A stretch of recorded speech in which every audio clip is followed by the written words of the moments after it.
Hello my dear students, welcome back to our channel. আমাদের চ্যানেলে তোমাদের সকলকে স্বাগত। সকলে আশা করি ভালো আছো এবং পড়াশোনা সকলেরই খুব সুন্দর হচ্ছে। তো আজকে আমরা মহা রিভিশন মাধ্যমিক 2025-এর দ্বিতীয় চ্যাপ্টার তাপ অধ্যায়ের ভিডিও নিয়ে আজকে এসেছি আমরা। তো তাপ অধ্যায় নিয়ে আজকে আমরা পড়াশোনা করব। দেখো, আমাদের ক্লাস 7, 8, 9, 10 প্রত্যেকটা ক্লাসেই তাপ পড়তে হয়। কেন এত বেশি তাপ পড়তে হয়? কারণ কি, আমাদের দৈনন্দিন জীবনে তাপ সবচেয়ে বেশি গুরুত্বপূর্ণ ভূমিকা পালন করে এবং তাপ সবচেয়ে বেশি কাজে লাগে। তাপ না হলে তুমি বাঁচবেই না। তার কারণ কি বলতো? তাপ রান্না করতে কাজে লাগে, তো তুমি খেতেই পাবে না। ঠিক আছে, আমরা এখানে পড়বো অ্যাকচুয়ালি তাপের ঘটনা সমূহ। তাপের ফলে কি কি হয়, কোনো পদার্থের তাপের ফলে কি কি হয় এগুলো পড়বো। ঠিক আছে, তো দেখো, কোনো পদার্থকে যদি তাপ দেওয়া হয় তাহলে সেই পদার্থের তাপ প্রয়োগ করা হলে সেই পদার্থের উপর সেই পদার্থের অণুগুলোর মধ্যে ভাইব্রেশন সৃষ্টি হয়। খুব একটা সহজ যদি উদাহরণ দিই আমি, ধরো এখানে একটা ক্রিস্টাল আছে, তার বিভিন্ন রকমের কি আছে, অণু আছে। এগুলোকে তুমি একটা স্প্রিং এর মতো ভাবতে পারো, একটা স্প্রিং লাইক স্ট্রাকচার তুমি ভাবতে পারো যে এই অণুগুলোর মধ্যে আছে একটা spring like structure, like this. এরকম একটা স্প্রিং লাইক স্ট্রাকচার তুমি পেতে পারো, এরকম টাইপের। আশা করছি স্প্রিং লাইক স্ট্রাকচারটা এবার বুঝতে পারছি। দেখো, এখন তুমি এই জায়গাটাকে ভাবো, এত কিছু না ভেবে তুমি এই জায়গাটা ভাবো। যখন আমি এই জায়গাটায় হিট প্রডিউস করব বা হিট দেব, তাহলে এগুলোর কি হবে? ভাইব্রেশন সৃষ্টি হবে উভয় পক্ষে। তাহলে এরও কি হবে? ভাইব্রেশন সৃষ্টি হবে, অর্থাৎ এদের মধ্যে কি হবে? গতিশক্তি বৃদ্ধি পাবে। তো যখনই আমি কোনো একটা পদার্থের মধ্যে আমরা হিট দেব, সেই পদার্থের মধ্যে কি হবে? গতিশক্তি বৃদ্ধি হবে। ফলে এদের যে ইন্টার ডিস্ট্যান্স আছে বা ইন্টারমলিকিউলার ডিস্ট্যান্স বলতে পারো, সেগুলো একটু বেড়ে যায়। সেজন্য যে কোনো একটা পদার্থকে যদি আমরা তাপ দিই, সেই পদার্থটার কি হয় বলতো? মোটামুটি দৈর্ঘ্য প্রস্থ এগুলো সব বৃদ্ধি পায়। তাহলে প্রথম আমরা যদি এই 10-এর চ্যাপ্টারে পড়ি যে তাপের ফলে কি হয়, তাপের ঘটনা সমূহ, তাহলে প্রথমে আমরা মাথায় রাখবো যে তাপ প্রয়োগের ফলে পদার্থের কি হয়?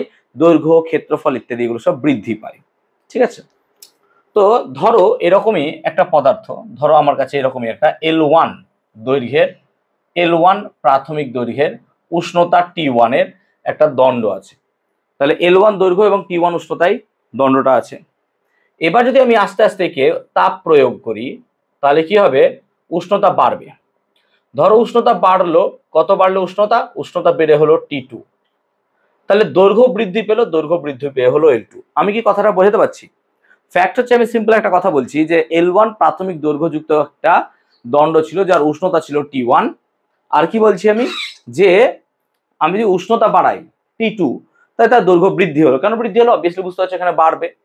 তাহলে উষ্ণতা বাড়ালে পরে দৈর্ঘ্য বৃদ্ধি হয়ে কত হলো? L2। তাহলে এখন লক্ষ্য করো, দৈর্ঘ্য বৃদ্ধি কত হলো? না তো স্যার, দৈর্ঘ্য বৃদ্ধি হলো L2 minus L1। Obviously sir, দৈর্ঘ্য বৃদ্ধি তো L2 মাইনাস L1ই হবে। এখন এই যে দৈর্ঘ্য বৃদ্ধি হলো, এই দৈর্ঘ্য বৃদ্ধি প্রাথমিক দৈর্ঘ্যের সমানুপাতিক। অর্থাৎ প্রাথমিক দৈর্ঘ্য তোমার যত বেশি হবে, দৈর্ঘ্য বৃদ্ধিও তত বেশি হবে। ফর এক্সাম্পল, আমি একটা 2 মিটারের রড নিয়ে যদি তাকে উত্তপ্ত করতে চাই, যতটা পরিমাণ দৈর্ঘ্য বৃদ্ধি হবে। আমি যদি একটা 10 মিটারের রড নিই, তাহলে তার দৈর্ঘ্য বৃদ্ধি 5 গুণ বেশি হবে। কেন বেশি হবে? কারণ প্রথমের দৈর্ঘ্য ছিল 2 মিটার, পরের দৈর্ঘ্য 10 মিটার। তাহলে তুমি বাড়িয়েছো কত গুণ? 5 গুণ। তো 5 গুণ যদি তোমার প্রাথমিক দৈর্ঘ্য বেড়ে যায়, তাহলে অন্তিম দৈর্ঘ্য দৈর্ঘ্য বৃদ্ধিও তোমার কত হবে? 5 গুণ বেশি হবে। তার মানে একটা কথা এখানে মাথায় ঢুকে থাকলো যে কোনো পদার্থের যদি আমরা দেখি যে দৈর্ঘ্য বৃদ্ধি তার প্রাথমিক দৈর্ঘ্যের সমানুপাতিক, এবং অবভিয়াসলি যে দৈর্ঘ্য বৃদ্ধি উষ্ণতা বৃদ্ধির সাথেও সমানুপাতিক। অর্থাৎ উষ্ণতা বৃদ্ধি যদি হয়, তাহলে তোমার দৈর্ঘ্য বৃদ্ধি হবে। মানে কি, আমি একটা পদার্থকে 10 ডিগ্রি বাড়াবো, যে পরিমাণ দৈর্ঘ্য বাড়বে 100 ডিগ্রি বাড়ালে তার 10 গুণ বাড়বে, কারণ তুমি এখানে উষ্ণতা বাড়াচ্ছ 10 গুণ। এখন তুমি যৌগিক ভেদ এখানে অ্যাপ্লাই করতে পারো। দেখো, বুঝতে পারছো নিশ্চয়ই, যৌগিক ভেদ অ্যাপ্লাই করতে পারো। তাই যদি যৌগিক ভেদ অ্যাপ্লাই করো, তাহলে বাঁ দিকটা দেখো একই আছে। তাহলে L2 minus L1 proportional to L1 T2 minus T1, নিশ্চয়ই তাই হবে নাকি? L2 minus L1 is proportional to L1 into T2 minus T1। নিশ্চয়ই যৌগিক ভেদের অঙ্কে স্যার শিখিয়েছেন তোমাদেরকে। এবং L2 মাইনাস L1 প্রপোর্শনালিটি, এটা সমানুপাতিক। চিহ্নকে তুলে যদি সমান আনো, তাহলে একটা ধ্রুবক আসে, একটা ধ্রুবক আসে, অবভিয়াসলি একটা ধ্রুবক। ধ্রুবকটাকে আমি আলফা লিখছি। দেখো, এর সাথে একটু আলাদা লিখলাম, হ্যাঁ, এর সাথে একটু আলাদা লিখলাম, এটাকে আলফা লিখছি। Alpha L1 T2 minus T1, আমি এখানে লিখে দিচ্ছি, এটাকে বলছি আমরা আলফা। কিন্তু হ্যাঁ, এটা হচ্ছে আলফা, এটা হচ্ছে আলফা। এই আলফাটা হচ্ছে একটা সমানুপাতিক ধ্রুবক। এই আলফাটা একটা সমানুপাতিক ধ্রুবক, ভালো করে বোঝো। আলফাটা একটা সমানুপাতিক ধ্রুবক, এবং একে কি বলা হয়?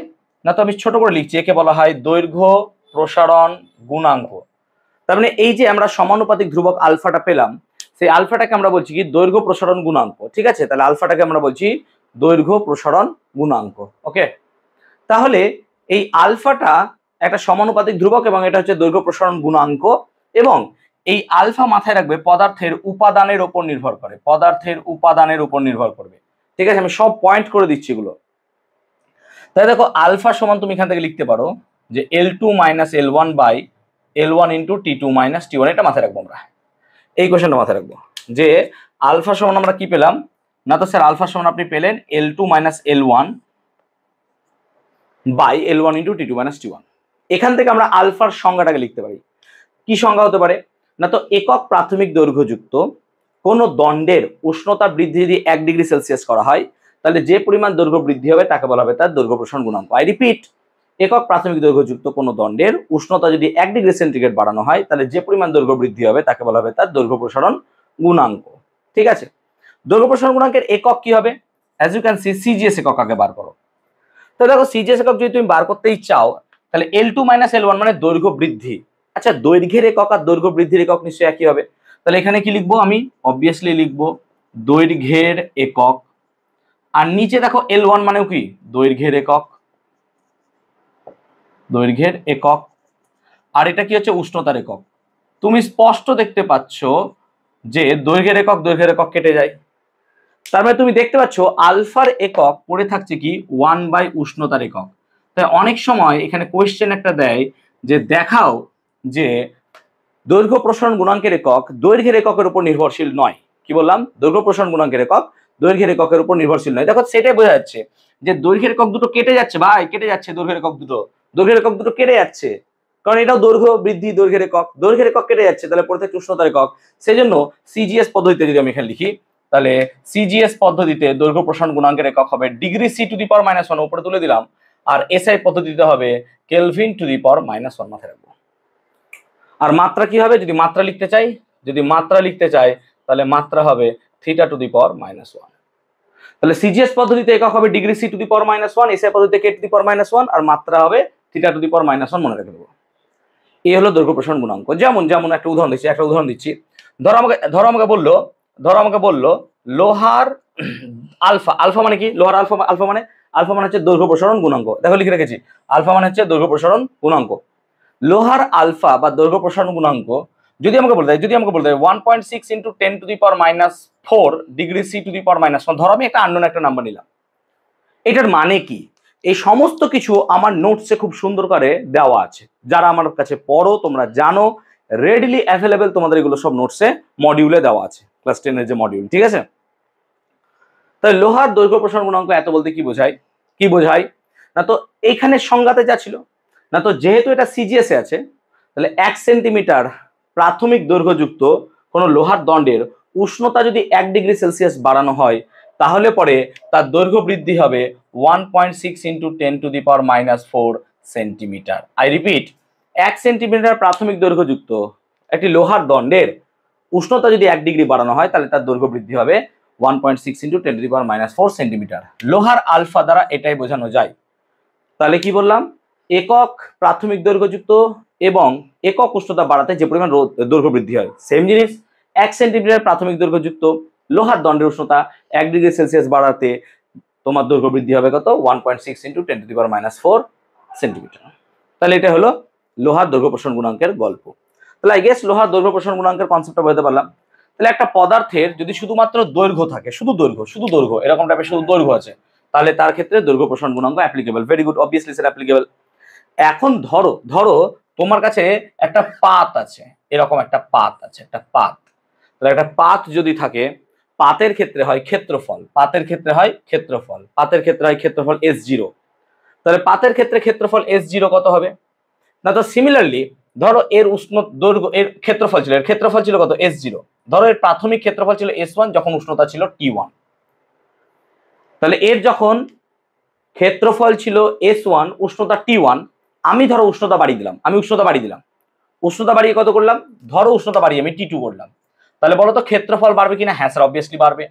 কেন, দেখো ক্ষেত্রফলের এটা দৈর্ঘ্য এটা প্রস্থ, আলটিমেটলি দৈর্ঘ্য বাড়বে প্রস্থ বাড়বে, সবই বাড়বে। তাহলে যদি আমার কাছে এরকম একটা পাত থাকে, তাহলে একটা পাতের ক্ষেত্রে তার দৈর্ঘ্য প্রস্থ উভয়ই বাড়বে বলে তার ক্ষেত্রফল বাড়বে। আমরা দৈর্ঘ্য বাড়লো বলে তাকে বললাম দৈর্ঘ্য প্রসারণ গুণাঙ্ক, যখন ক্ষেত্রফল বাড়বে তাকে বলবো ক্ষেত্র প্রসারণ গুণাঙ্ক। তাহলে দৈর্ঘ্য বাড়লো বলে আমরা বললাম দৈর্ঘ্য প্রসারণ গুণাঙ্ক, ক্ষেত্রফল বাড়লে আমরা তাকে বলবো ক্ষেত্র প্রসারণ গুণাঙ্ক, এবং ক্ষেত্র প্রসারণ গুণাঙ্ককে আমরা বিটা দিয়ে লিখবো। যেমন আলফার সংজ্ঞা পেয়েছিলাম সেরকম বিটার সংজ্ঞা পাবো। তাহলে বিটার কি হবে, প্রাথমিক ক্ষেত্রফল S1, অন্তিম ক্ষেত্রফল যদি S2 হয় তাহলে sir S2 minus S1 by S1 into T2 minus T1 exactly same ভাবে আমি লিখতে পারবো। তাহলে এটা হচ্ছে কি ক্ষেত্র প্রসারণ গুণাঙ্ক। তাহলে ক্ষেত্র প্রসারণ গুণাঙ্ক কাকে বলে না, তো একক প্রাথমিক ক্ষেত্রফল যুক্ত কোন একটি পাতের একক উষ্ণতা বৃদ্ধি করতে যে পরিমাণ ক্ষেত্রফলের বৃদ্ধি হয় তাকে বলা হয় তার ক্ষেত্র প্রসারণ গুণাঙ্ক। আই গেস বোঝাতে পারলাম। তাহলে একক প্রাথমিক ক্ষেত্রফল যুক্ত কোন একটি পদার্থের একক উষ্ণতা বৃদ্ধিতে যে পরিমাণ ক্ষেত্রফল বৃদ্ধি হয় তাকে বলা হয় তার ক্ষেত্র প্রসারণ গুণাঙ্ক বিটা, এবং বিটার একক এক্স্যাক্টলি সেম হবে যা আলফার ছিল। কেন, দেখো তুমি দৈর্ঘ্যের একক কেটে যাবে, দেখতে পাচ্ছ দৈর্ঘ্যের একক কেটে যাবে, যেমন কেটে গেল আর উষ্ণতা পড়ে থাকবে। তাই দৈর্ঘ্য প্রসারণ গুণাঙ্কের একক যা ছিল, মাত্রা যা ছিল, ক্ষেত্র প্রসারণ গুণাঙ্কের মাত্রাও সেম হবে। এবার ধরো একটা পদার্থ নিয়েছো যার তুমি ভলিউম নিয়েছো, ভলিউম ধরো একটা এরকম করে তোমার কাছে কিউব ছিল। এবার তুমি যখন এর উষ্ণতা বাড়াবে, এর দেখো দৈর্ঘ্য বাড়বে, প্রস্থ বাড়বে, উচ্চতা সব বাড়বে, দৈর্ঘ্য প্রস্থ উচ্চতা সব বাড়বে। তাহলে যদি এর দৈর্ঘ্য প্রস্থ উচ্চতা সব বাড়ে তাহলে দৈর্ঘ্য প্রস্থ উচ্চতা গুণ করলে কি পাও তুমি, আয়তন। তাহলে এর আয়তন বাড়বে। তাহলে যেমন দৈর্ঘ্য প্রসারণ গুণাঙ্ক, যেমন ক্ষেত্র প্রসারণ গুণাঙ্ক পেলাম, সেরকমই আমরা পাবো আয়তন প্রসারণ গুণাঙ্ক। এই আয়তন প্রসারণ গুণাঙ্ক, এই আয়তন প্রসারণ গুণাঙ্ক একে আমরা গামা দিয়ে লিখব, গামা।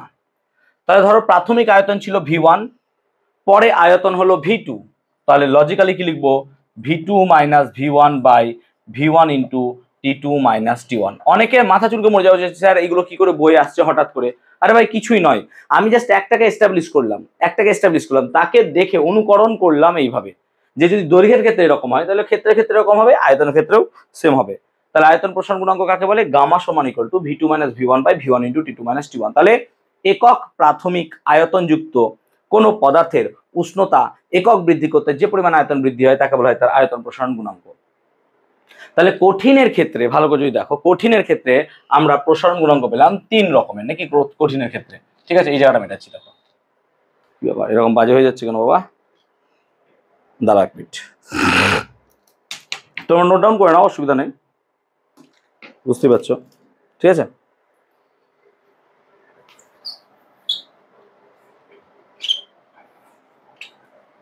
এই জায়গাটা লিখছি, হ্যাঁ এই জায়গাটা ক্লিয়ার করে নিই। তাহলে কঠিনের ক্ষেত্রে আমরা পেলাম 3 রকমের প্রসারণ গুণাঙ্ক। কি কি পেলাম না, তো স্যার একটা পেয়েছেন আলফা, অবভিয়াসলি স্যার ঠিক ট্রু, একটা পেয়েছি আলফা, একটা পেয়েছি বিটা, আর একটা পেয়েছি গামা। এদের মধ্যে সম্পর্ক হচ্ছে আলফা সমান বিটা বাই 2 সমান কি হয়, গামা বাই 3। তাহলে আলফা সমান বিটা বাই 2 সমান গামা বাই 3। দেখো এটাকে এভাবেও লেখা যায়, আমি 6 দিয়ে যদি গুণ করি, লসাগু 6, তাহলে 6 আলফা সমান বিটা বাই 2 ইন্টু 6 সমান গামা বাই 3 ইন্টু 6। তাহলে পরে কত হবে, তাহলে তুমি দেখতেই পাচ্ছ এখান থেকে যে 6 আলফা সমান 3 বিটা সমান 2 গামা। তাহলে এটাও একটা সম্পর্ক, 6 আলফা সমান 3 বিটা সমান 2 গামা। আবার এটাও একটা সম্পর্ক যে আলফা সমান বিটা বাই 2 সমান গামা বাই 3। আবার যেহেতু তিনটেই সমান, তুমি এটাও লিখতে পারো যে বিটা সমান 2 আলফা এবং গামা সমান 3 আলফা, এটাও লিখতে পারো, বিটা সমান 2 আলফা, গামা সমান 3 আলফা। তাহলে এখন যদি বলে alpha is to beta is to gamma, তাহলে কত হবে, তাহলে alpha is to beta is to gamma যদি বার করতে চাও, তাহলে আলফা ইজ টু বিটা মানে কত sir 2 alpha, is to gamma মানে কত স্যার 3 আলফা, সো দ্যাট রেশিওটা হবে 1:2:3। কি কোশ্চেন দিচ্ছে তার উপর ভিত্তি করে তুমি উত্তরগুলো লিখবে। কোশ্চেনগুলো চয়েস করে নাও, দেখে নাও যে কিরকম টাইপের কোশ্চেন আসছে, তার উপর ভিত্তি করে আমরা আলফা বিটা গামাটাকে রিলেশন করতে পারবো। তোমরা যদি বলো এটা প্রুফ, এটা ক্লাস 11 এর প্রুফ আছে, যদি বলো তোমরা আমি করে দেবো, তার জন্য কমেন্ট সেকশনে বলো যে স্যার এটা প্রুফ লাগবে, আমি অবভিয়াসলি প্রুফ করে দেবো। তাহলে দৈর্ঘ্য প্রসারণ গুণাঙ্কের ক্ষেত্রে আমি আলফা বিটা গামার কনসেপ্টটা বুঝতে পারলাম, আই গেস বুঝতে পেরে গেছি। চলো এবার চলে আসবো আমরা তাপের ক্ষেত্রে, ঠিক আছে, সম্পর্কটা আশা করি বোঝাতে পেরেছি। এবার আসবো আমরা তরলের ক্ষেত্রে। লজিক দেখো, তরলের ক্ষেত্রে প্রসারণ হয় 2 রকমের। এখন তরলকে কি করা হয়, একটা পাত্রে রাখা যায়। তরলের নির্দিষ্ট আয়তন আছে কিন্তু তরলের নির্দিষ্ট আকার নাই। সেজন্য তরলকে কোনো না কোনো পাত্রে রেখে আমাদেরকে গরম করতে হয়, বা তরলকে যখন কোনো না কোনো পাত্রে রেখে আমরা গরম করব, তখন সেই পাত্রেরও তো আয়তন প্রসারণ হবে। আমি একটা হাঁড়িতে রেখে জলকে গরম করছি, এখন হাঁড়িতে রেখে যদি জলকে গরম করি, তাহলে হাঁড়ি নিজেও প্রসারিত হবে, জলও প্রসারিত হবে। এই কারণে যেহেতু তরলকে কোনো না কোনো পাত্রে রেখে আমাদেরকে গরম করতে হয় বা উত্তপ্ত করতে হয়, সেই জন্য তরলের দু প্রকার প্রসারণ গুণাঙ্ক পাওয়া যায়। একটাকে বলবো প্রকৃত প্রসারণ গুণাঙ্ক, একটাকে বলবো আপাত প্রসারণ গুণাঙ্ক। একটা এক্সাম্পল দিচ্ছি, তাহলে বুঝতে পারবে। ধরো একটা লম্বা মুখওয়ালা আমাদের কাছে বোতল আছে, একটা লম্বা মুখওয়ালা একটা বোতল, গোলতল ফ্লাস্ক নিতে পারো, লাইক দিস, এরকম টাইপের একটা বোতল আছে, ঠিক আছে? পেঁয়াজ বা রসুন নয়, বা সেতার বা বিনাও নয়, ঠিক আছে? একটা বোতল, ঠিক আছে, এরকম টাইপের। আমি এখানে কি করছি, হিট দিচ্ছি, তাপ। তাপ এখন দিচ্ছি না, বন্ধ আছে।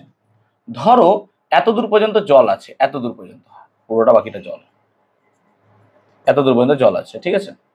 এই জলের মার্কটাকে আমি লিখলাম ও, ও পর্যন্ত জল আছে প্রাথমিকভাবে। আমি তাপ তখনও দিইনি, নো নো নো, আমি তাপ দিইনি, তখন আমি তাপ দিইনি। এবার আমি কি করলাম, তাপ দিলাম, এবার আমি তাপ দিলাম।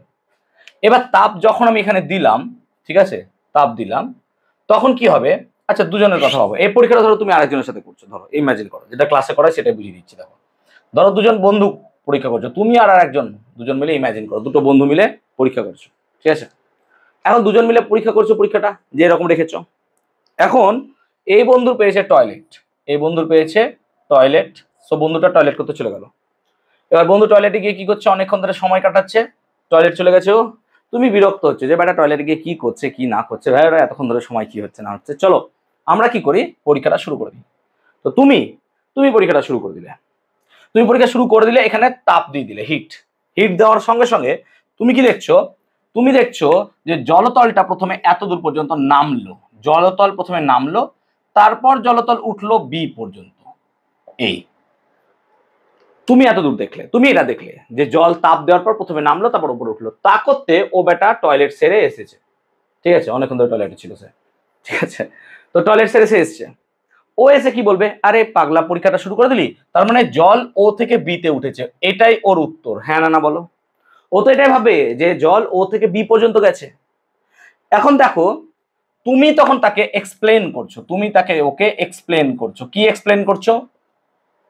তুমি ওকে বলছো যে দেখ না পাগলা, জল প্রথমে ও থেকে এতে নেমেছে। ও বললো কেন?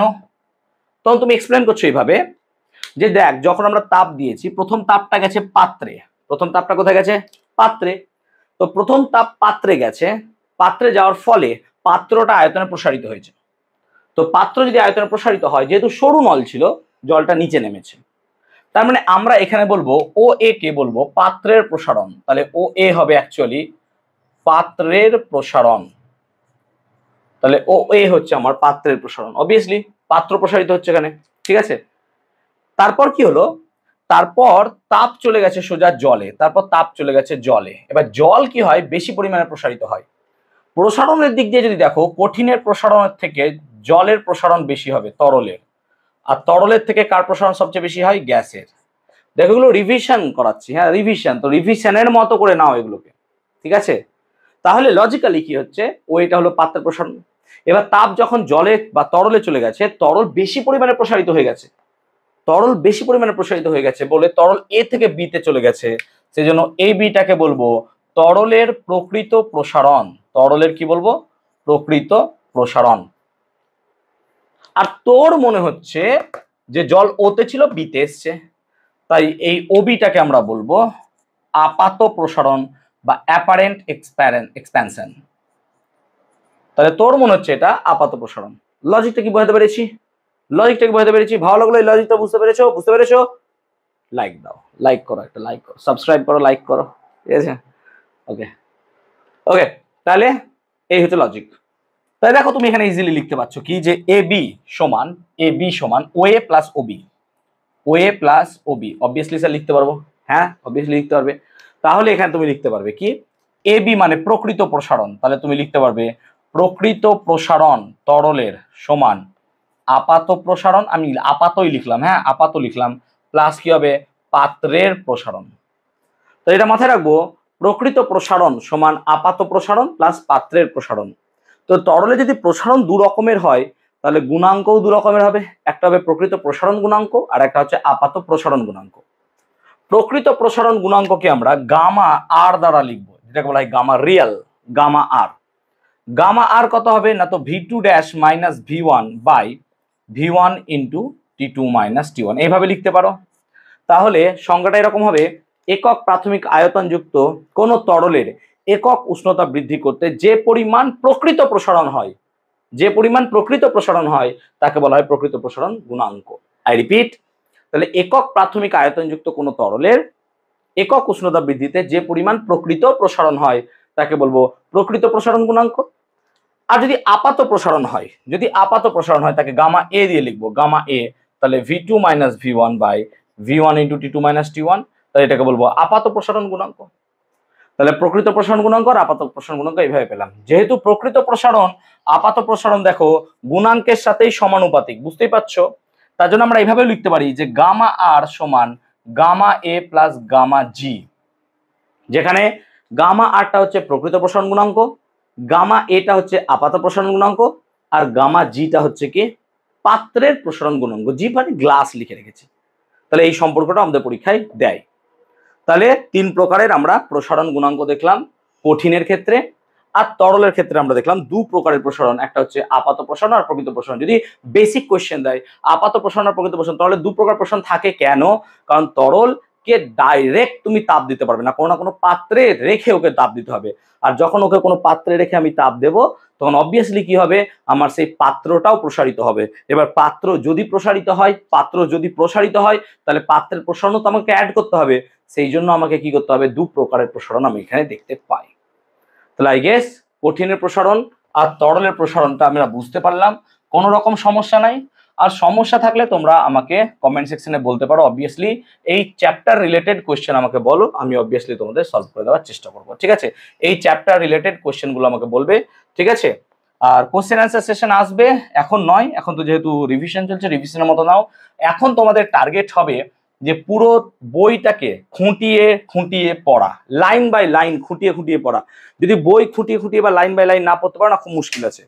কারণ মাধ্যমিকে তোমাদের বই থেকে প্রচুর কোশ্চেন দেয়, হ্যাঁ, এবার বইটাও সেই স্ট্যান্ডার্ড মানের হতে হবে, হ্যাঁ, এমন যেমন তেমন বই পড়লে হবে না, ঠিক আছে? সো তোমাদেরকে কিন্তু স্ট্যান্ডার্ড মানের একটা ভালো বই, স্ট্যান্ডার্ড মানের বই অবভিয়াসলি তোমাদের ক্লাসে অনেক আছে, তোমাদের টিউশন টিচার আছেন, স্যার বলে দেবেন। আমি যেমন আমার ক্লাসে আমার নিজস্ব মডিউল আছে, সেই মডিউল করাই, তার সাথে আমরা বলি যে সহায়িকা একটা যে কোনো নিতে, বাস তোমাদের আর কিছু লাগবে না। সো তোমাদেরও স্যার আছেন, তোমাদের স্যারকে জিজ্ঞেস করবে। আমাকে যদি বলো যে হ্যাঁ স্যার একটা লিস্ট দেন যে কোনো সাবজেক্টের জন্য কি কি বই স্যার মাধ্যমিকে পড়া উচিত, একটা অথেন্টিক বুক আমি তোমাদের অবভিয়াসলি প্রোভাইড করে দেবো যে হ্যাঁ এই লাগবে, ঠিক আছে? ওকে, তাহলে আমরা কঠিন আর তরলের প্রসারণটা পড়লাম। এবার আমরা পড়বো গ্যাসের প্রসারণ। এবার গ্যাস হচ্ছে আরো সমস্যা। দেখো কঠিনের নিজস্ব আকার আকৃতি আয়তন তো আছে ভাই, সেজন্য কঠিনের দৈর্ঘ্য ক্ষেত্র আয়তন প্রসারণ হয়। তরলের নিজস্ব আকৃতি নাই, আয়তন আছে, তার জন্য তরলের দু প্রকার প্রসারণ দিলাম। এখন গ্যাসের না আছে নিজস্ব আকার, না আছে নিজস্ব আয়তন, পড়িছিলাম আগে চ্যাপ্টারে। তাহলে গ্যাসের না নিজস্ব আকার আছে, না নিজস্ব আকৃতি আছে, নিজের আয়তনও নাই, কিচ্ছু নাই। এখন তরলের মতো গ্যাসকেও তো কোনো না কোনো পাত্রে রেখে গরম করতে হবে তোমাকে, গ্যাসকেও কোনো না কোনো পাত্রে রেখে গরম করতে হবে, তবে যে কোনো ভাবে তো তাকে গরম করতে হবে, উত্তপ্ত করতে হবে। ধরো এই ঘরে আমি আছি, এই ঘরটাই তো একটা কন্টেনার, এই কন্টেনারের মধ্যেই তো আমার গ্যাস আছে, তাহলে বিভিন্ন জায়গায় গ্যাস পার্টিকেল গুলো ছড়িয়ে ছিটিয়ে আছে। এবার আমি বাইরে থেকে ঘরে যখন তাপ দেবো, অ্যাকচুয়ালি আমাকে কি করতে হচ্ছে, এই কন্টেনারের ভলিউমে গ্যাস আছে, তাই না? এখন আমি ধরো গ্যাসকে উত্তপ্ত করলাম, ধরো আমার কাছে একটা কন্টেনার আছে, সে একটা কন্টেনার, এই কন্টেনারের মধ্যে কিছু পরিমাণ গ্যাস আছে, ভেরি গুড, একটা গ্যাস আছে। এবার ধরো আমি এর উষ্ণতা আমি 1 ডিগ্রি সেলসিয়াস বাড়াবো, কিন্তু কোথায় বাড়াবো, কোথায়? আমি উষ্ণতাটা বাড়াতে পারি 0 ডিগ্রি সি থেকে 1 ডিগ্রি সি, অথবা 99 ডিগ্রি সি থেকে 100 ডিগ্রি সি, আমি দুটো উষ্ণতা বাড়াতে পারি। দেখো উভয় ক্ষেত্রেই বাড়ছে কিন্তু 1 ডিগ্রি, 0 থেকে 1 ডিগ্রি, 99 থেকে 101 ডিগ্রি। কিন্তু আমার বেসিক একটা কোয়েশ্চেন, উভয় ক্ষেত্রে কি প্রয়োজনীয় তাপের মান সমান হবে? এটা হচ্ছে বেসিক কোয়েশ্চেন। উভয় ক্ষেত্রে কি প্রয়োজনীয় তাপের পরিমাণ সমান হবে? আমি এখানেও 1 ডিগ্রি বাড়াচ্ছি, ওখানেও 1 ডিগ্রি বাড়াচ্ছি। এখন কঠিনের প্রসারণ অনেক কম হয়, একটু আগে লিখেছিলাম, কঠিনের থেকে তরলের প্রসারণ বেশি হয়, আর তরলের থেকে গ্যাসের প্রসারণ আরো বেশি হয়। কারণ কঠিনের অণুগুলো দৃঢ় আবদ্ধ থাকে, তরলের অণুগুলো একটু কম আবদ্ধ থাকে। আর গ্যাসের অণুগুলোর মধ্যে তো আন্তঃআণবিক আকর্ষণ বল প্রায় নেই, তোমরা সেটা পড়েছো আগের চ্যাপ্টারে। তাহলে যেহেতু গ্যাসের অণুগুলোর মধ্যে আন্তঃআণবিক আকর্ষণ বল প্রায় নেই, তাহলে এরা প্রসারিত খুব বেশি হবে। এবার যদি এরা খুব বেশি প্রসারিত হতে থাকে, তাহলে পরে 0 থেকে 1-এ যে পরিমাণ বৃদ্ধি হবে আয়তন 99 থেকে 100-তে সেরকম হবে না, অনেক অনেক পার্থক্য চলে আসবে। সেজন্য এখানে একটা ত্রুটির সম্ভাবনা আমার থেকে যাবে। সেই জন্য আমরা কঠিন বা তরলে যে কোনো উষ্ণতাকে প্রাথমিক উষ্ণতা বলে চালিয়ে দিচ্ছিলাম, 10, 15, 20, আমরা কেয়ারই করছিলাম না। কারণ কি, তোমার কঠিন বা তরলের ক্ষেত্রে দৈর্ঘ্য, ক্ষেত্র বা আয়তন প্রসারণ অনেক কম হয়, কিন্তু গ্যাসের অণুগুলোর মধ্যে প্রসারণ অনেক বেশি হয়। যেহেতু গ্যাসের অণুগুলোর মধ্যে প্রসারণ অনেক বেশি হয়, সেই জন্য 0 থেকে 1-এ যে পরিমাণ বৃদ্ধি হবে 99 থেকে 100-তে সেরকম হবে না, তার থেকে অনেক বেশি হতে পারে। সেই জন্য এই সমস্যাকে দূর করার জন্য গ্যাসের একটা প্রাথমিক উষ্ণতাকে চয়েস করা হলো, যে না, আমরা গ্যাসকে সবসময় প্রাথমিক উষ্ণতা 0°C থেকেই উত্তপ্ত করব। সেই জন্য গ্যাসের প্রসারণ গুণাঙ্কের সংজ্ঞায় 0°C উল্লেখ থাকে। এই কোয়েশ্চেনটা অনেক টার্গেটের পেজে পাবে। এই কোয়েশ্চেনটা যেটা বললাম, যদি মনে হয় আরো একবার রিপিট দেখে নাও, যদি মনে হয় যে না আরেকবার দেখে নেওয়া উচিত, বা লিখে নাও খাতায়। তোমরা এটা যে কোনো সহায়িকাতেই পাবে, টেক্সট বইয়ে অনেক সময় থাকে, অনেক সময় থাকে না। আমার মডিউলে তো অবভিয়াসলি দেওয়াই আছে, জানো তো। যারা পড়ছো বা যারা আমার কাছে ভিডিও দেখছো, তোমরা অবভিয়াসলি এটা দেখো। আই গেস কনসেপ্টটা বোঝাতে পারলাম। তাহলে প্রাথমিক উষ্ণতা 0°C নেওয়া হবে, অর্থাৎ আমি এখানে 1 ডিগ্রি বাড়াবো কি 100 ডিগ্রি বাড়াবো, আই ডোন্ট কেয়ার। আমার প্রাথমিক উষ্ণতা সবসময় V0 নেব 0°C। আমি প্রাথমিক উষ্ণতাকে সবসময় 0°C নেব V0, আমি সবসময় V0 নেব। কেন নেব? আরে কারণ কি, তুমি 0 থেকে 1 বাড়াবে যা হবে, 99 থেকে 100 বাড়লে তা হবে না, চেঞ্জ হবে রে ভাই। এটা সিম্পল একটা মাথার মধ্যে কনসেপ্ট কাজ করবে, যে আমি 0 থেকে 1-এ বাড়াবো যা হবে, 99 থেকে 100 বাড়লে অনেক আলাদা হবে। সেই কারণে এটা এরকম হবে। আই গেস বোঝাতে পারলাম। সেই জন্য আমরা কি বলবো, প্রাথমিক উষ্ণতা কত হবে, 0°C নেওয়া হবে। তাহলে গ্যাসের আমরা না আকার পাবো না আকৃতি পাবো, শুধুমাত্র আয়তন পেতে পারি। এবার আয়তনটাও গ্যাসের নিজস্ব আয়তন নয়, no no no no no, এটা হচ্ছে পাত্রের আয়তন, গ্যাসের পাত্রের আয়তন। তাহলে গ্যাসের পাত্রের আয়তনকে আমরা যদি ধরি, তাহলে ধরো 0°তে আয়তন ছিল V0, আমি ধরো তার উষ্ণতা T ডিগ্রি বাড়াবো। তার মানে লজিক হচ্ছে কি, লজিক হচ্ছে V1 ছিল V0 আর T1টাকে আমি কত নেব, 0। তাই তো নেব, প্রাথমিক উষ্ণতাকে 0 বলবো, প্রাথমিক আয়তনকে V0 বলবো। আমার প্রশ্নে তো আমি বলেই দিয়েছি ব্যাখ্যাতে। আর অন্তিম আয়তন V2 কে বলবো V, আর অন্তিম উষ্ণতা T2 কে আমি বলছি T। তাহলে আয়তন প্রসারণ গুণাঙ্ক গামার ফর্মুলা কি ছিল স্যার? একটু আগে পড়ালাম, V2 - V1 by V1 × T2 - T1। এটাই তো পড়িয়েছিলাম বাবা, মনে করে দেখো, এটাই পড়িয়েছিলাম। তো যদি তাই হয় তাহলে V2 এর জায়গায় লেখো V, -V1 এর জায়গায় লিখো V0 বাই V1 এর জায়গায় V0 × T - 0। এটা হচ্ছে গামা, এটা হচ্ছে গামা। তাহলে লজিক্যালি গামা সমান V - V0 × T। তাহলে লজিক্যালি যদি গুণ করো, তাহলে V - V0 সমান গামা V0T, V সমান V0 প্লাস গামা V0T। আহা, তাহলে V0 যদি কমন নাও 1 প্লাস গামা T। এটাকে বলবো আমরা গ্যাসের, এটাকে আমরা বলবো গ্যাসের আয়তন প্রসারণ গুণাঙ্ক। তাহলে এটাকে আমরা কি বলবো, এখানে লিখে দিচ্ছি, এটাকে আমরা বলবো আয়তন প্রসারণ গুণাঙ্ক। এটাকে বলবো আয়তন প্রসারণ গুণাঙ্ক গামা।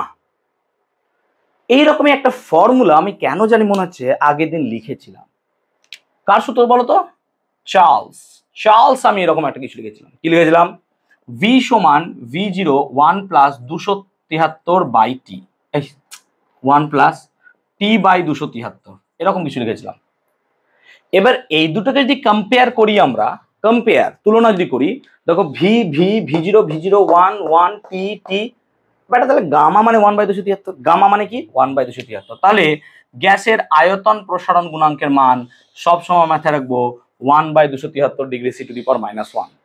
তাই চার্লসের সূত্রের সাথে এটাকে যদি তুলনা করো, তাহলে তুমি এখানে পাচ্ছ গ্যাসের আয়তন প্রসারণ গুণাঙ্কের মান হয় 1/273°C⁻1, এবং এটা কনস্ট্যান্ট, এটা কনস্ট্যান্ট। তাহলে গ্যাসের আয়তন প্রসারণ গুণাঙ্কের মান কনস্ট্যান্ট, অর্থাৎ অক্সিজেন, নাইট্রোজেন, হাইড্রোজেন, মিথেন, দুনিয়াতে যা গ্যাস আছে সববার আয়তন প্রসারণ গুণাঙ্কের মান কি হবে? সেম, এবং তার মান কত হবে? 1/273 degree C to the power -1। I guess বোঝাতে পারলাম, এবার তোমরা গ্যাসের আচরণে আরো একটা সূত্র পড়েছিলে, যেমন ভাবে গ্যাসের উষ্ণতা বাড়লে আয়তন বাড়ে, সেই রকম ভাবে গ্যাসের চাপও বাড়ে। তাহলে এই জায়গাটায় আমাকে সংজ্ঞায় অবভিয়াসলি চাপ স্থির থাকে এই কথাটা কিন্তু উল্লেখ করতে হবে, নাকি? চাপ স্থির থাকে, চাপ স্থির থেকে মানে স্থির চাপে নির্দিষ্ট ভরে কোনো গ্যাসের কি করব? প্রাথমিক আয়তন V0 হলে পরে তার 1 ডিগ্রি বাড়লে তার আয়তন বাড়বে 1/273 গুণ। তাহলে এখান থেকে আমরা গামার সংজ্ঞাটাও লিখতে পারি। কি লিখবো? না তো স্থির চাপে নির্দিষ্ট ভরে কোনো গ্যাসের একক প্রাথমিক আয়তন যুক্ত গ্যাসের উষ্ণতা 1 ডিগ্রি বাড়ালে 0 ডিগ্রি সিতে যে পরিমাণ আয়তন বৃদ্ধি হয় তাকে বলা হয় তার আয়তন প্রসারণ গুণাঙ্ক। দেখো আমি বারবার বলে দিয়েছিলাম 0 ডিগ্রি সি তো উল্লেখ থাকবেই, তোমার অবভিয়াসলি থাকবে 0 ডিগ্রি সি, সেই জন্য তো এত খেলা খেললাম, নাহলে কি খেলতাম নাকি? নাহলে খেলতাম না। তার মানে গ্যাসের আয়তন প্রসারণ গুণাঙ্কের সংজ্ঞায় কার উল্লেখ থাকবে? 0 ডিগ্রি সি এর উল্লেখ থাকবে, না হলে এই খেলার কোনো মানেই ছিল না। তাহলে লজিক্যালি চার্লসের সূত্র থেকে আমরা এখানে দেখলাম যে গামার মান হচ্ছে 1/273 degree C to the power -1। Similarly রেনোর সূত্র পেয়েছিলাম, চাপের সূত্র, মনে করে দেখতে পারো। তাহলে সেখানে কি লিখেছিলাম? P সমান P0 1 প্লাস তোমার T/273। তাহলে আয়তনকে যদি চাপ দিয়ে রিপ্লেস করো তাহলে এখানে তুমি পাবে গামা সমান 1/273। এটাকে বলবো চাপ গুণাঙ্ক, এটাকে গামা P দিয়ে লেখা হয়, এটাকে গামা V দিয়ে লেখা হয়। তাই মনে রাখবে যে গ্যাসের চাপ গুণাঙ্ক আর আয়তন গুণাঙ্ক দুটোর মানই সমান। চাপ গুণাঙ্ক কেন বলছি? কারণ উষ্ণতা বাড়লে চাপ বাড়ছে, এটা তাহলে হবে স্থির আয়তনে, এটা হবে স্থির চাপে। তার মানে যখনই আমরা গ্যাসের আয়তন প্রসারণ, আই রিপিট মাথায়, যখনই আমরা গ্যাসের আয়তন প্রসারণ গুণাঙ্কের সংজ্ঞা বলবো তখন অবভিয়াসলি মাথায় থাকবে স্থির চাপে। যখনই আমরা গ্যাসের চাপ গুণাঙ্কের কথা বলবো তখন মাথায় থাকবে স্থির আয়তনে। তাহলে এই হচ্ছে গল্প। তাহলে গ্যাসের আয়তন প্রসারণ গুণাঙ্কের কনসেপ্ট আই গেস বোঝাতে পেরেছি আমি, ঠিক আছে? ওকে, তাহলে আমরা 3 প্রকার পদার্থ, কঠিন, তরল এবং গ্যাস, সকলের ক্ষেত্রে তাদের প্রসারণের ফলে কি কি হয় সেটা বুঝলাম। এখন কঠিনের প্রসারণের একটা খুব বাজে দিক আছে। কি দিক বলো তো? না তো ধরো অনেক সময় কঠিন পদার্থকে আমাকে জুড়ে দিতে হয়, কোনো জায়গায় শোল্ডারিং করতে হয়, বা কখনো কখনো আমাদেরকে কি করতে হয়? দুটো পাতকে নিয়ে জুড়ে দিতে হয়। যেমন ধরো আমি এখানে একটা পাত নিলাম আর আরো একটা পাতকে নিয়ে আমি এরকম একটা পাত দিয়ে জুড়ে দিলাম। এবার এরকম ভাবে জুড়ে দিলে পরে ধরো আমি এখানে নাট বল্টু দিয়ে দিলাম, কথার মানে বলছি, এখানে আমি একটা নাট বল্টু দিয়ে দিলাম, ঠিক আছে? এরকম একটা নাট বল্টু দিয়ে দিলাম। এখন আমি যদি এদেরকে গরম করি, তাহলে পরে এটা বেঁকে যায়। এই রকম দুটো আলাদা ধাতুর পাতকে জোড়া লাগিয়ে যে সিস্টেম পাওয়া যায় তাকে বলা হয় দ্বিধাতব পাত। একে আমরা বলবো কি? না তো স্যার দ্বিধাতব পাত, একে আমরা বলবো দ্বিধাতব পাত, তাহলে দ্বিধাতব পাত বলছি আমরা। এখন তুমি দেখো, তাহলে একে যদি এখন তাপ দিই তাহলে এটা বেঁকে যাবে। কেন বেঁকে যাবে? আমি উদাহরণ দিচ্ছি। ধরো এটা হচ্ছে কপার আর এটা হচ্ছে লোহা। এখন যদি প্রসারণ দেখতে চাও, তাহলে তামার প্রসারণ বেশি হয় লোহার তুলনায়, তাহলে তামার প্রসারণ লোহার তুলনায় বেশি হয়। সেই কারণে তামা বেশি প্রসারিত হতে চাইবে, লোহা কম প্রসারিত হতে চাইবে। এবার যে বেশি প্রসারিত হতে চাইবে সে দেখো বাইরের দিকে চলে যাবে। কেন বাইরের দিকে চলে যাবে? কারণ কি? সে বেশি প্রসারিত হতে চাইছে, তার মানে এটার প্রসারণ দেখো বেশি। আর ভেতরের দিকে কে পড়ে থাকবে? লোহা, দেখো এর প্রসারণ কম। তার মানে দ্বিধাতব পাতকে তাপ দিলে বেঁকে যায়, কারণ কি? তাদের প্রসারণ হচ্ছে আলাদা। যেহেতু দুটো আলাদা ধাতু দিয়ে তৈরি এবং দুটি আলাদা ধাতুর প্রসারণ সবসময় কি হবে? আলাদাই হবে। সেই কারণে একটি দ্বিধাতব পাতকে তাপ দিলে সেটি বেঁকে যাবে। এবার উত্তল পৃষ্ঠে কে থাকবে? যার প্রসারণ বেশি হয়। আই রিপিট, উত্তল পৃষ্ঠে কে থাকবে? যার প্রসারণ বেশি হয়। আর অবতল পৃষ্ঠে কে থাকবে? যার প্রসারণ কম হয়। বোঝাতে পারলাম? এখন এই দ্বিধাতব পাত এই দ্বিধাতব পাতকে আমরা কাজে লাগাতে পারি ফায়ার অ্যালার্মে কাজে লাগাতে পারি। ধরো কোনো একটা জায়গায় একটা সার্কিট বানিয়েছি, ধরো এখানে একটা বেল আছে, কলিং বেল বাজবে, আমি এইটুকু বলছি, আর এই জায়গাটা একটা দ্বিধাতব পাত আছে, ধরো একটা দ্বিধাতব পাত আছে। এবার সার্কিটটা দেখো সার্কিটটা ডিসকানেক্টেড হয়ে আছে, আমি জাস্ট টাচ করিনি। এখন ধরো এখানে আগুন লেগে গেছে, এবার আগুন লেগে গেলে এটা দ্বিধাতব পাত বেঁকে যাবে। আমি এমন ভাবে স্ট্রাকচার নিয়েছি, ধরো বেঁকে এই দিকেই যাবে, তাহলে এটা এরকম ভাবে টাচ করে যাবে, টাচ করলে সার্কিটটা কমপ্লিট হবে আর এটা বাজতে শুরু করবে, করে বাজতে শুরু করবে। তাহলে এরকম ফায়ার অ্যালার্ম বা অগ্নি সংকেতে বেঁকে গিয়ে, ভাবো না ঘরের মতো বিশাল বিশাল সাইজের, ওরকম বড় বড় নয় বাবা, ঠিক আছে, ছোটখাটোর মধ্যে বলছি। তাহলে এরকম সাইজের ছোট্ট একটা নিয়ে আমরা সার্কিটটাকে অন অফ করতে পারি। তার ফলে কি হবে, কোনো জায়গায় আগুন লাগলে অটোমেটিক সে ডিটেক্ট করতে পারবে। যদিও বা এটা সাহায্যে এখন ছাড়াও থার্মিস্টার অনেক বেশি কিছু ইউজ হয়ে গেছে, অসুবিধা নেই। ক্লিয়ার হয়েছে? আমরা পড়বো রিভেট কাকে বলে। দেখো অনেক সময় সেতু নির্মাণের সময় আমাদের কি করা হয়, যে দুটো পাতকে জোড়া লাগানো হয়। যেমন ধরো এই একটা পাত, এই দুটো পাতকে যদি জোড়া লাগানো হয়, তখন এর মাঝে কি হয়, নাট বল্টু দেওয়া যায়, অবভিয়াসলি দেওয়া যায়, যেটা এখনই দিয়েছিলাম। তো নাট বল্টুর অসুবিধা কি, নাট বল্টুকে খুলে নেওয়া যায়, বা যদি ভাইব্রেশন হয় তখন নাট বল্টু খুলে যায়। সেই জন্য এরোপ্লেনে নাট বল্টু খুব কম ইউজ করা হয়। কেন ইউজ করা হয় কম? কারণ এরোপ্লেনের মোটরের ভাইব্রেশনে নাট বল্টুগুলো খুলে যেতে পারে।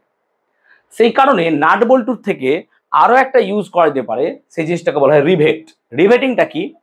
ধরো আমি খুব সহজ করে বোঝানোর চেষ্টা করছি। ধরো এটা একটা পাত আছে, ঠিক আছে, এরকম একটা পাত আছে, এরকম টাইপের একটা পাত, দুটো পাত আছে। এবার আমি এখানে কি করলাম, ফুটো করলাম, চারটে ছিদ্র করলাম। এবার চারটে ছিদ্র করে আমি মালটাকে গরম করতে দিলাম। তুমি বলো তো, এই দুটো একই পদার্থ দিয়ে তৈরি, অসুবিধা নেই। এবার গরম করলে কি হবে, আয়তনে বাড়বে, তাহলে ফুটোগুলো আস্তে আস্তে কি হবে, বড় হবে। কেন? তাপ দিচ্ছ তো, তাহলে ফুটোর সাইজও কি হবে, বড় হবে তাপ দিলে পরে। এখন এই যে ছিদ্রগুলো আছে, ছিদ্রগুলো সাইজ বড় হয়ে যাচ্ছে। এবার ওই বড় সাইজ মাপের একটা যদি আমরা কিল মানে কি বলবো, যে এরকম টাইপের কোনো ধাতু দিয়ে তৈরি নির্মিত একটা পদার্থ ওর মধ্যে ঢুকিয়ে দিই, মোটা দিয়ে এটাকে ঠান্ডা করতে দিই। এবার ঠান্ডা করতে দিলে কি হবে, ছিদ্রগুলো আবার আগের অবস্থায় আসার চেষ্টা করবে, আর এই যে জিনিসগুলোকে এর মধ্যে ঢুকিয়ে রেখেছি এগুলোকে তাহলে কামড়ে এরকম বসিয়ে যাবে। ওপরগুলোকে কেটে পিটিয়ে দিলে পরে এই ধাতুটাকে খোলার আর তোমার সাধ্য নেই। এই ধাতুকে খুলতে পারবে তখনই যদি ওকে ওই উষ্ণতায় বা ওর থেকে বেশি উষ্ণতায় উত্তপ্ত করা হয়, তবে তো ছিদ্রগুলো আবার বড় হবে, নাহলে এটা এইভাবে আটকে থেকে যাবে। এই রকম প্রসেসকে আমরা বলবো রিভেটিং বা রিভেট। এটার সুবিধা কি, এটাকে তুমি আর খুলতে পারবে না। বলবি স্যার খুলতে পারবে না তো কি, তুমি যখন সেতু বানাবে নিশ্চয়ই সেতুটাকে খোলার জন্য বানাবে না, তার মানে ধর হাওড়া ব্রিজে এরকম অনেক সময় বড় বড় বা যে কোনো সেতুতে, রেলের সেতুতে এরকম মোটকা থাকে, এগুলোকে বলে রিভেটিং। এখন কেন রিভেট হঠাৎ এলো?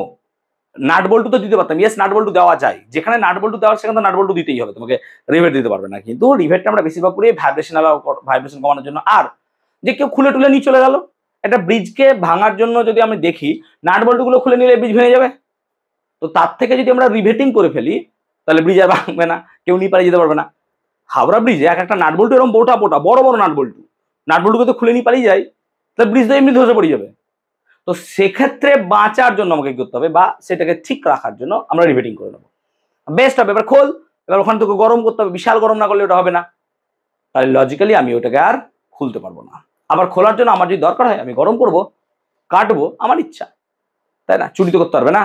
সো এই কারণে রিভেট ইউজ করতে পারি আমরা।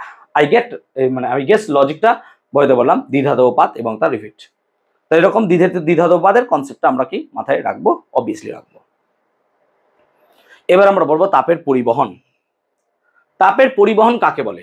তুমি যদি দৈনন্দিন জীবনে উদাহরণ দেখো তাহলে দেখবে যে রান্না করার সময় খুন্তির হাতলে একটা বেড় পড়ানো থাকে বা বেত দেওয়া থাকে, বা অনেক সময় দেখবে কোনো এক জায়গায় খুন্তি দিয়ে মা যখন রান্না করে তার হাতলটাও কি অনেক সময় গরম হয়ে যায়, সেজন্য সেখানে আমাদেরকে কি করতে হয়, রুমাল টুমাল দিয়ে ধরতে হয়। তাহলে এই যে ঘটনাগুলো, আমি যে হাতে খুন্তিটাকে ধরে আছি সেই জায়গাটা তো গরমের সাথে টাচ নাই, টাচ আছে যেই জায়গাটায় আমরা তরকারিকে নাড়াচাড়া করছি, তাহলে তাপ নিশ্চয়ই ওখান থেকে এখানে চলে এসছে। কোনো একটা মাধ্যমের মধ্য দিয়ে তাপ যখন এক স্থান থেকে অন্য স্থানে যায়, কিন্তু মাধ্যমকে স্থানচ্যুত না করে। ধরো এই মার্কারটা আছে, এই মার্কারটা আমি তোমাদের লাস্ট বেঞ্চে যে বসে আছে তাকে আমি পাঠাতে চাইছি। অনলাইনে অবভিয়াসলি নাই, তুমি ইমাজিন করে নাও। আমি তিনটে উপায়ে পাঠাতে পারি। এক, আমি নিজে উঠে গিয়ে যেতে পারি, এটাকে বলবো পরিচলন, মাধ্যম নিজে স্থানচ্যুত হচ্ছে। 2 নাম্বার, আমি তোমাকে দিলাম, তুমি 5 জনকে দিলে, 5 জনকে দিলে, আমরা কেউ নিজের স্থান পরিবর্তন করলাম না, অথচ মার্কারটা ঠিক ওখানে চলে গেল। দ্যাট ইজ কল্ড পরিবহন, স্থানচ্যুত হবে না। আর আমি মার্কারটা কি করি, ছুড়ে দিতে পারি, এরকম করে ছুড়ে দিলাম, তাহলে পরে মাধ্যম আছে কি না আছে I don't care about that, ও ঠিক চলে গেল ওখান থেকে। তাহলে তাপ মাধ্যমের মধ্য দিয়ে যাবে এবং মাধ্যমের স্থানচ্যুতি করবে না, একে বলবো পরিবহন। এবার কোন পদার্থের তাপ পরিবহন ক্ষমতা নির্ভর করে তার উপাদানের উপর। বিভিন্ন পদার্থের তাপ পরিবহন ক্ষমতা বিভিন্ন, এটা প্রথম পরীক্ষা করেছিলেন বিজ্ঞানী ইনজেন হজ। ইনজেন হজ কি করলেন, তিনি একটা ট্যাঙ্কের মধ্যে এরকম করে, ঠিক আছে, জল রাখলেন, আর এখানে তিনি বিভিন্ন পদার্থের সমান দৈর্ঘ্যের কতগুলো দণ্ড রাখলেন, লোহা, তামা ইত্যাদি ইত্যাদি, এবং তাদেরকে সেম অ্যামাউন্টের মোম দিয়ে দিলেন। এবার এখানে যদি 100 ডিগ্রি জল দেওয়া হলো, তাহলে সবাই দেখো 100 ডিগ্রি জল পেল, কিন্তু দেখা গেল যেটা সিলভার বা রূপা দিয়ে তৈরি সেটা সবচেয়ে বেশি মোম গলেছে, আর কাঁচের মোম একদম গলেনি। এর থেকে কি ধারণা হয়, রূপো বেশি পরিমাণে তাপকে পরিবহিত করতে পেরেছে বলে রূপার মোম গলেছে, আর কাঁচ একদমই তাপ বেশি পরিবহন করতে পারেনি বলে কাঁচে গলেনি। লজিকটা এরকম। যদি তাই হয় তাহলে বিভিন্ন পদার্থের তাপ পরিবহন ক্ষমতা বিভিন্ন, এটা জানা যায় আমাদের ইনজেন হজের পরীক্ষার দ্বারা। কোন পদার্থের তাপ পরিবহন করার ক্ষমতাকে তাপ পরিবাহিতা বলে, অ্যাকচুয়ালি কতটা পরিমাণ তাপ পরিবহন সে করতে পারছে।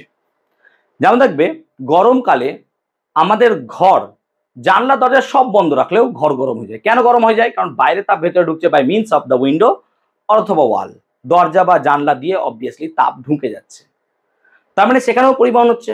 আবার ব্রিটিশ পিরিয়ডের ঘর যাদের আছে তাদের যদি দেখো, তাহলে তাদের দেখবে দেওয়াল মোটা মোটা, সেই জন্য সেই দিকের ঘরগুলো অনেকটা অপেক্ষাকৃত ঠান্ডা হয়, কারণ কি সেখানে যথেষ্ট মোটা দেওয়াল। তার মানে তাপ পরিবহন কতগুলো ফ্যাক্টরের উপর নির্ভর করে, সেই ফ্যাক্টরগুলো এবার আমরা পড়বো, তো ধরো আমার কাছে এরকমই একটা পদার্থ আছে, তাপ পদার্থ আছে, একটা উইন্ডো টাইপের ধরো। এবার ধরো তাপটা এইভাবে আঁকবো না, আঁকড়া ভালো করে আঁকি, যখন বোঝাতে হবে একটু ভালো করে এঁকে বোঝায়, তাই না?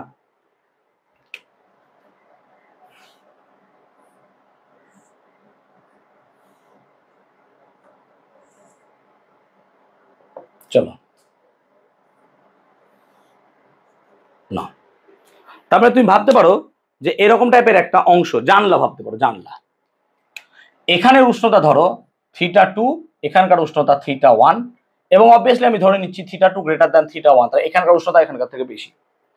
আর তোমরা জানো যেখানকার উষ্ণতা বেশি তাপ সর্বদা সেই দিক থেকে অন্য দিকে যাবে। তো ধরো কিউ পরিমাণ তাপ যাচ্ছে টি সময়ে, তারপরে তাপ হচ্ছে কিউ, সময় হচ্ছে টি। ধরো এর ক্ষেত্রফল হচ্ছে এ, এরিয়া লিখলাম, এরিয়া ক্ষেত্রফল এ, আর এর বেধ মোটা হচ্ছে এক্স, মোটা।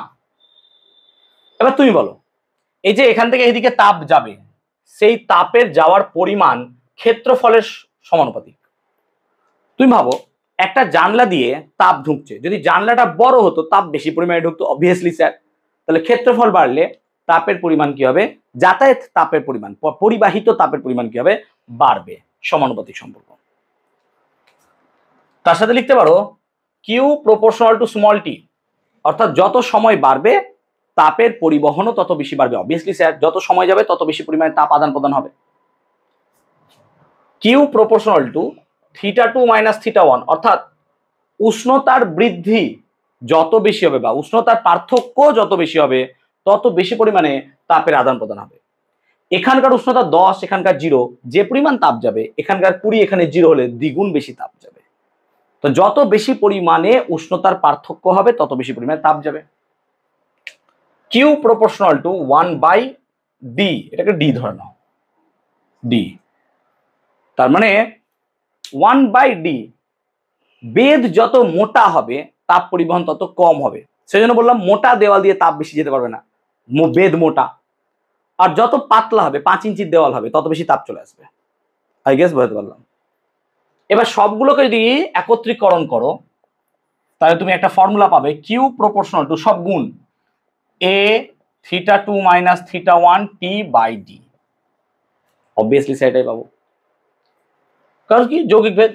কিউ সমান K A theta two minus theta one T by D. এই কেটা হচ্ছে সমানুপাতিক ধ্রুবক, এই কেটা হচ্ছে সমানুপাতিক ধ্রুবক, এবং একে আমরা বলবো তাপ পরিবাহিতাঙ্ক, একে বলবো আমরা তাপ পরিবাহিতাঙ্ক। এবং অবভিয়াসলি এটা পদার্থের প্রকৃতি বা উপাদানের উপর নির্ভর করবে, অবভিয়াসলি এটা তাপ পদার্থের প্রকৃতি বা উপাদানের উপর নির্ভর করবে। তাহলে এখানে দেখো কে সমান লেখা যায় Q D by A theta two minus theta one T, obviously. তাহলে এই সংজ্ঞাটা কিভাবে লিখবো ভালো করে দেখো। দেখো, একক বেধ ও একক প্রস্থচ্ছেদের ক্ষেত্রফল যুক্ত কোনো একটি পাতের দুই প্রান্তের উষ্ণতার পার্থক্য যদি একক হয়, তবে প্রতি একক সময়ে যে পরিমাণ তাপ লম্বভাবে উষ্ণতর পৃষ্ঠ থেকে শীতলতর পৃষ্ঠের দিকে প্রবাহিত হয় তাকে বলা হয় তার তাপ পরিবাহিতাঙ্ক। আই রিপিট, একক বেধ ও একক প্রস্থচ্ছেদের ক্ষেত্রফল যুক্ত কোনো একটি পাতের দুই প্রান্তে উষ্ণতার পার্থক্য যদি একক হয়, তবে প্রতি একক সময়ে যে পরিমাণ তাপ লম্বভাবে উষ্ণতর পৃষ্ঠ থেকে শীতলতর পৃষ্ঠের দিকে যাচ্ছে সেই পরিমাণ তাপকে বলবো আমরা তাপ পরিবাহিতাঙ্ক। ওকে, তাপ পরিবাহিতাঙ্কের সিজিএস একক কি হবে না, তো কিউ, কিউ হচ্ছে ক্যালোরি, ডি মানে সেন্টিমিটার, সরি, এ মানে হচ্ছে সেন্টিমিটার স্কোয়ার, উষ্ণতা মানে হচ্ছে ডিগ্রি সেলসিয়াস, আর এটা হচ্ছে সেকেন্ড। তাহলে দাঁড়ালো calorie cm to the power minus one, second to the power minus one, degree C to the power minus one. এটা হচ্ছে সিজিএস পদ্ধতিতে একক। সিমিলারলি যদি এসআই পদ্ধতিতে দেখো তাহলে তাপের একক joule, metre by metre square, kelvin second. তাহলে এটা হবে joule second to the power minus one, metre to the power minus one, K to the power minus one. এটা অবভিয়াসলি একটা একক। আবার দেখো জুল পার সেকেন্ড, একে বলা হয় ওয়াট, সেজন্য এর আরো একটা একক হয় watt, metre to the power minus one, kelvin to the power minus one. ঠিক। আবার দেখো এটার সাথে এর সম্পর্ক কি হবে, এর সম্পর্ক তাহলে joule by second metre kelvin, তাই তো, এটা মানে তো তাই। আচ্ছা, জুল মানে তো 1/4.2 ক্যালোরি, ক্লাস 9-এ পড়েছো। 1 ক্যালোরি মানে 4.2 জুল, বাই সেকেন্ডকে সেকেন্ড রাখলাম। আচ্ছা, মিটার মানে হচ্ছে 100 সেমি, আর কেলভিন মানে ডিগ্রি সেলসিয়াস, একই। 1 কেলভিন মানে 1 ডিগ্রি সেলসিয়াস। তার মানে এটা যদি ক্যালকুলেট করো 4.2 বা ইন্টু 100, তা 420। তার মানে actually 1/420 calorie second to the power minus one, cm to the power minus one, degree C to the power minus one. তাই মাথায় রাখবে যে 1 জুল থেকে এখানে গেলে 1/420 calorie second minus one, cm minus one, degree cm to minus one. তাহলে এটা আশা করি মনে রাখতে পারবো। জুলের সাথে সম্পর্ক অবভিয়াসলি মনে রাখতে পারবো। এর মাত্রীয় সংকেত কি হবে, মাত্রীয় সংকেত, তাহলে কে এর মাত্রা, মাত্রা দেখো তাপের মাত্রা, তাহলে তাপের মাত্রা হচ্ছে ml স্কোয়ার টি মাইনাস টু। ডি মানে হচ্ছে দৈর্ঘ্য, দৈর্ঘ্যের মাত্রা নিশ্চয় কত, এল বাই ক্ষেত্রফলের মাত্রা কত, এল স্কোয়ার, অবভিয়াসলি এল স্কোয়ার। উষ্ণতার মাত্রা কত, থিটা, উষ্ণতাকে থিটা দিয়ে লেখো, আর সময়কে টি দিয়ে লেখো। যদি কাটাপিটি করো তাহলে দেখো এল স্কোয়ার কেটে যায়, তাহলে এম এল টি ওপরে গেলে -3 theta two the power minus one. এটা হচ্ছে লজিক। তাপ পরিবাহিতাঙ্ক পদার্থের উপাদানের উপর নির্ভর করে, ট্রু। সেই জন্য মাথায় রাখবে হিরে একটি অধাতু হলেও তার তাপ পরিবহন ক্ষমতা অনেক বেশি, হীরের তাপ পরিবহন ক্ষমতা অনেক বেশি। তারপর হচ্ছে রূপা বা সিলভার, সিলভারের তাপ পরিবহন ক্ষমতাও কিন্তু অনেক বেশি, মিলিয়ে দিলাম। তাহলে মাথায় রাখবো রূপা, হিরে, এদের তাপ পরিবহন ক্ষমতা অনেক বেশি, হীরের সবচেয়ে বেশি। তাই কোনো জায়গায় যদি হিরে থাকে সে হিরেটাকে আগে অপশনে নেবে, তারপর রূপা, তারপর অন্যান্য কিছু। মাথায় রাখবে, অবভিয়াসলি মাথায় থাকা উচিত। চলো আমরা এখন যদি দেখি তো ফর্মুলাটা পেয়েছিলাম কিউ সমান K A theta two minus theta one T by D, obviously sir এটাই পেয়েছিলাম, true true true, obviously true. এখন এটাকে যদি আমি ঠিকঠাক করে লিখতে চাই কিউ বাই টি সমান, তাহলে দেখো theta two minus theta one by D by K, obviously লিখতে পারবো। কেন, দেখো এই কে এটা উপরে চলে গেল, কে আর টিটা এখানে নেমেছে। এখন তুমি নিশ্চয় ওহমের সূত্র পড়েছো, যেহেতু এখন রিভিশন চলছে। ওহমের সূত্র, ওহমের সূত্রে পাও I সমান V2 minus V1 by R, obviously সেটাই পাই। আইটাকে বলা হয় প্রবাহ মাত্রা, তাই এটাকে আমরা কিউ বাই টি দিয়েও লিখি, নাকি আধান প্রবাহের হার। তাহলে এখানে যে কিউ বাই টি লিখছি এটাকে বলছি আমরা আধান প্রবাহের হার।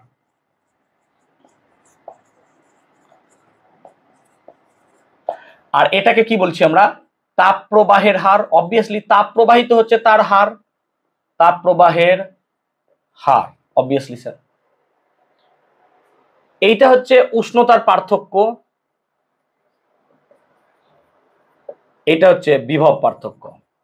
তোমরা একটা কথা চলতরিৎ চ্যাপ্টারে পড়েছো যে বিভবের পার্থক্য থাকলে আধান প্রবাহিত হয়, ঠিক তো? বিভবের পার্থক্য থাকলে আধান প্রবাহিত হয়, এটা একটা। যদি এখানে বিভবের পার্থক্য থাকে তাহলে এখানে কি প্রবাহিত হবে? আধান। আই মানে তো আধানের প্রবাহ অ্যাকচুয়ালি। তাহলে বিভবের পার্থক্য থাকলে যেমন আধান প্রবাহিত হয়, সেরকমই উষ্ণতার পার্থক্য থাকলে তাপ প্রবাহিত হবে। অবভিয়াসলি উষ্ণতর পৃষ্ঠ থেকে শীতলতর পৃষ্ঠের দিকে তাপ প্রবাহিত হয়। তাহলে মনে হচ্ছে যেন এইটা এইটা এইটা এটা একই রকম কাজ করছে, তাহলে এইটা যা কাজ করছে এটাও সেম কাজ করা উচিত। এটাকে আমরা বলি তড়িৎ রোধ, তাই এটাকে কি বলবো? তাপীয় রোধ। আই গেস আমি সহজ করে বোঝাতে পেরেছি, তাহলে তাপীয় রোধ আর এইচ সমান লিখবো আমরা ডি বাই কে এ। তাহলে তাপীয় রোধ আর এইচ সমান লিখবো আমরা ডি বাই কে। এর সংজ্ঞা কি লিখবো? একক বেধ ও একক ক্ষেত্রফল যুক্ত কোনো পদার্থের তাপ পরিবাহিতাঙ্কের অনন্যকে বলা হয় তার তাপীয় রোধ। আই রিপিট, একক বেধ ও একক ক্ষেত্রফল যুক্ত কোনো পদার্থের তাপ পরিবাহিতাঙ্কের অনন্যকে বলা হয় তার তাপীয় রোধ। আই গেস বোঝাতে পারলাম। এখন তাপীয় রোধের একক কি হবে? আর এইচ সমান ডি মানে হচ্ছে মিট, সিজিএস করো, সেন্টিমিটার। তাপ পরিবাহিতাঙ্কের একক calorie, second to the power minus 1, cm to the power minus 1, degree C to the power minus 1। আর এ মানে সেমি স্কোয়ার, তার মানে একটা সেমি কেটে যায়।